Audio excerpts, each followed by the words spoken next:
इस नए एक्सप्लेनर में स्वागत है। देखिए, निवेश की बात तो हम सब अक्सर करते हैं, राइट?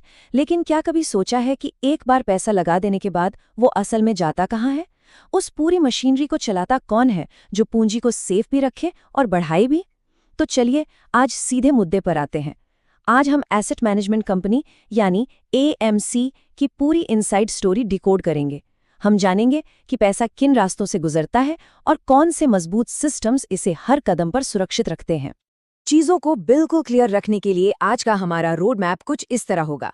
हम शुरुआत करेंगे एएमसी के बेसिक से, फिर फंड्स की स्टेप बाय स्टेप जर्नी देखेंगे, मैनेजर्स और ट्रस्टीज के रोल समझेंगे, एक्सपेंस रेशियो पर बात करेंगे, कंपनी बंद होने पर फंड की सेफ्टी को परखेंगे और आखिर में सेबी की गाइडलाइंस देखेंगे। तो चलिए सेक्शन 1 से शुरू करते हैं। एएमसी को समझना और इसका बुनियादी ढांचा क्या है। अगर बिल्कुल आसान भाषा में कहें तो एक एएमसी किसी भी म्यूचुअल फंड का मेन इंजन है। यही वो सेंट्रल ऑर्गेनाइजेशन है जो पूरी इन्वेस्टमेंट प्रोसेस को कंट्रोल करती है। स्कीम्स बनाना, रिटेल निवेशकों से पैसा इकट्ठा करना और फिर ये तय करना कि उस पैसे को कहाँ डिप्लॉय किया जाए, ये सब एएमसी का ही काम है। मतलब ये कोई एक इंसान नहीं है, बल्कि एक पूरा का पूरा वेल ऑयल्ड सिस्टम है जो पर्दे के पीछे काम करता है। अब आते हैं सेक्शन 2 पर, फंड की स्टेप बाय स्टेप जर्नी। पैसे का फ्लो कैसे होता है, इसे 4 सिंपल स्टेप्स में समझते हैं। स्टेप 1, रिटेल निवेशक अपनी पूंजी लगाते हैं। स्टेप 2, एएमसी इस सारे पैसे को एक जगह पूल करती है, यानी इकट्ठा कर लेती है। स्टेप 3, ये बड़ा सा फंड एक डेडिकेटेड फंड मैनेजर के हाथ में दिया जाता है। और फाइनली स्टेप 4, वो फंड मैनेजर अपनी एक्सपर्टीज का इस्तेमाल करके इस पैसे को शेयर या बॉन्ड जैसे अलग अलग एसेट्स में स्ट्रेटेजिक तरीके से निवेश कर देता है। आगे बढ़ते हैं सेक्शन 3 की तरफ, फंड मैनेजर और ट्रस्टी जैसे अहम रोल्स। अब ये पूरा सिस्टम एक चेक्स एंड बैलेंसेस के फॉर्मूले पर चलता है। सबसे पहले आते हैं फंड मैनेजर्स, जिनका काम है इन्वेस्टमेंट के फैसले लेना।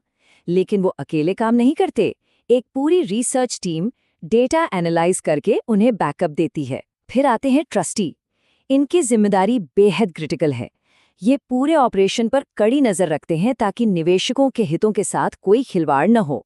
और अंत में आते हैं कस्टोडियन, जो एक मजबूत तिजोरी की तरह काम करते हैं और सभी एसेट्स को फिजिकली सेफ रखते हैं। Section 4, expense ratio. आखिर इस पूरे इकोसिस्टम का खर्च कैसे निकलता है? इतनी बड़ी मशीनरी फ्री में तो नहीं चलेगी, राइट?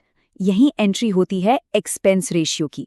ये बेसिकली टोटल इन्वेस्टमेंट पूल में से काटा गया एक बहुत ही छोटा सा परसेंटेज होता है।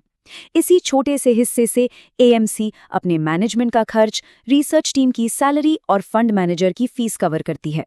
आसान शब्दों में कहें तो यही एक्सपेंस रेशियो एएमसी की कमाई का जरिया है। अब बात करते हैं सबसे जरूरी मुद्दे की। सेक्शन 5, अगर कंपनी ही बंद हो जाए तो फंड का क्या होगा? अक्सर एक सवाल मन में आता है और ये डर लाजमी भी है। मान लीजिए कि कल को वो एसेट मैनेजमेंट कंपनी किसी वजह से पूरी तरह बंद हो जाए, शटडाउन हो जाए, तो उस जमा किए गए पैसे का क्या होगा? क्या वो सारा पैसा डूब जाएगा? इसे एक रियल वर्ल्ड एनालॉजी से समझते हैं। एएमसी को एक प्रॉपर्टी मैनेजर मान लीजिए, जिसका काम सिर्फ रोजमर्रा के ऑपरेशंस देखना है। दूसरी तरफ जो स्कीम है, यानी जो पैसा निवेश किया गया है, वो एक अपार्टमेंट बिल्डिंग की तरह है, जिसके कानूनी मालिक खुद निवेशक हैं और इस बिल्डिंग के कागजात कस्टोडियन नाम की एक अलग तिजोरी में पूरी तरह सेफ हैं। अब अगर प्रॉपर्टी मैनेजर काम छोड़ दे या कंपनी बंद हो जाए तो क्या बिल्डिंग गायब हो जाती है? बिल्कुल नहीं, मालिक बस एक नया मैनेजर ढूंढ लेते हैं। मतलब साफ है, एएमसी कभी भी उस पैसे की मालिक नहीं होती जिसे वो मैनेज कर रही है। निवेशकों का पैसा पूरी तरह से स्कीम के नाम पर होता है और कस्टोडियन के पास सुरक्षित रहता है। इसका सीधा सा अर्थ है कि अगर एएमसी बंद भी हो जाए तब भी निवेशकों का पैसा 100% सेफ रहता है, उस पर कोई आंच नहीं आती। चलिए अब आते हैं सेक्शन 6 पर, सेबी की निगरानी और उसके दिशा निर्देश। इस पूरे इकोसिस्टम का सबसे बड़ा गार्डियन है मार्केट रेगुलेटर सेबी। सेबी सिर्फ नियम ही नहीं बनाता, बल्कि एएमसी के हर कदम पर पैनी नजर भी रखता है। वो सुनिश्चित करता है कि नियमों का कड़ाई से पालन हो। इस स्ट्रिक्ट मॉनिटरिंग का मतलब है कि कोई भी एएमसी अपनी मनमानी नहीं कर सकती। उन्हें हर हाल में निवेशकों की सुरक्षा के लिए बनाए गए सख्त नियमों के अंदर ही काम करना होता है। और इसी ट्रांसपेरेंसी के तहत सेबी की गाइडलाइंस में रिस्क डिस्क्लोजर सबसे अहम है। निवेश से पहले हर किसी के लिए ये जानना अनिवार्य है कि म्यूचुअल फंड निवेश बाजार जोखिमों के अधीन है। योजना से जुड़े सभी दस्तावेजों को ध्यान से पढ़ें। ये कोई साधारण लाइन नहीं है। ये सुनिश्चित करती है कि निवेश का फैसला लेने से पहले हर कोई पूरी तरह से अवेयर रहे। अगर सही एएमसी और सॉलिड स्ट्रैटेजी हो तो mutual fund long term wealth बनाने का एक जबरदस्त टूल बन सकता है। जो भी लोग इस मार्केट में एंट्री करना चाहते हैं, उनके लिए नमन शुक्ला जैसे amphi registered mutual fund distributor के जरिए अकाउंट खोलना एक बहुत ही प्रैक्टिकल कदम हो सकता है। इनका ARN नंबर है 3558-363। एक सही गाइडेंस इस पूरी जर्नी को काफ़ी आसान और सुरक्षित बना देती है।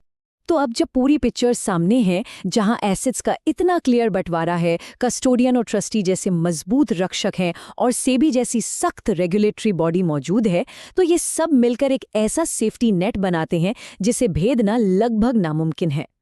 तिजोरी की रक्षा करने वाले इस मल्टी लेयर्ड सिस्टम को देखने के बाद बस एक ही सवाल दिमाग में आता है, इतनी जबरदस्त सुरक्षा के बावजूद आखिर वो क्या चीज़ है जो अगली पीढ़ी के रिटेल निवेशकों को मार्केट में कदम रखने से रोक रही है? क्या ये सिर्फ जानकारी की कमी है या कोई पुरानी झिझक? इस एक्सप्लेनर से जुड़ने के लिए बहुत बहुत धन्यवाद।